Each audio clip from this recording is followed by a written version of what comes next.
उत्तर प्रदेश के सरकारी स्कूलों के बच्चों को आज योगी सरकार की ओर से सौगात मिली। सरकारी स्कूलों के बच्चों को आज सरकार की ओर से 1200 रुपए की राशि ट्रांसफर की गई। यूनिफॉर्म और स्टेशनरी के लिए ये पैसे ट्रांसफर किए गए। इस दौरान सीएम योगी ने प्रदेश के 9 स्वच्छतम विद्यालयों को पुरस्कृत भी किया। इस दौरान सीएम योगी ने कहा कि बच्चों को शिक्षा को लेकर जागरूक करना जरूरी है। सीएम ने कहा कि स्कूल चले अभियान से ज्यादा बच्चों को जोड़ना होगा।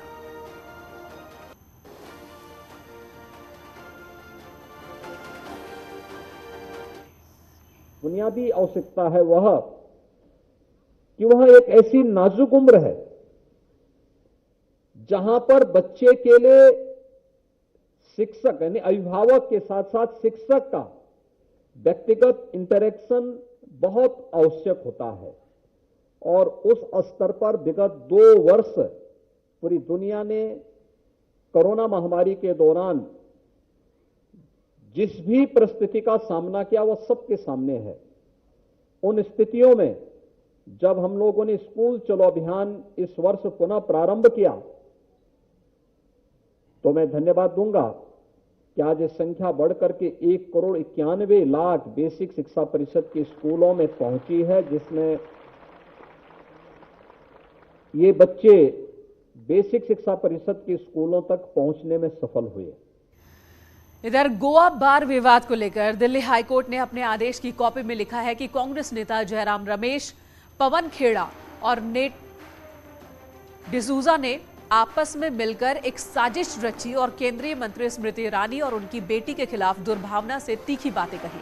कोर्ट ने माना कि इन तीनों नेताओं ने स्मृति ईरानी और उनकी बेटी की छवि को ठेस पहुंचाई है। कोर्ट ने यह भी माना कि स्मृति ईरानी और उनकी बेटी का नाम इन दोनों के ही नाम पर कोई बार का लाइसेंस नहीं है, ना ही वो रेस्टोरेंट और बार की मालिक है। उनकी बेटी ने कभी भी लाइसेंस के लिए आवेदन नहीं दिया। गोवा सरकार द्वारा दिया गया शो कॉज नोटिस भी स्मृति ईरानी की बेटी के नाम पर नहीं जारी हुआ है। पहली नजर में ये लगता है कि याचिकाकर्ता स्मृति ईरानी ने जो कागजात पेश किए हैं वो उनके पक्ष को मजबूत करते हैं।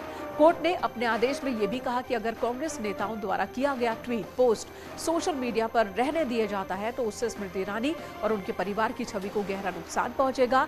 अदालत ने इस मामले में कांग्रेस नेताओं को समन जारी कर 18 अगस्त तक जवाब दाखिल करने का वक्त दिया है।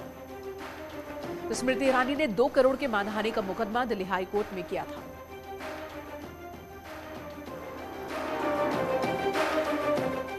और अगली खबर प्रतापगढ़ से, जहां पर कुंडा के विधायक रघुराज प्रताप सिंह के पिता राजा उदय प्रताप सिंह ने ट्वीट किया है और अजीबोगरीब मांग की है।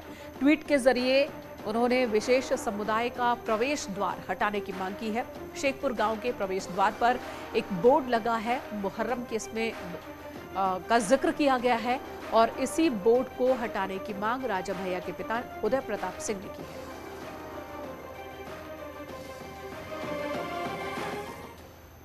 बांदा से बड़ी खबर, जहां पर सड़क हादसे में 2 लोगों की मौत की खबर आ रही है। बाइक की आमने सामने की टक्कर हुई, पुलिस कांस्टेबल समेत 2 की मौत हो गई।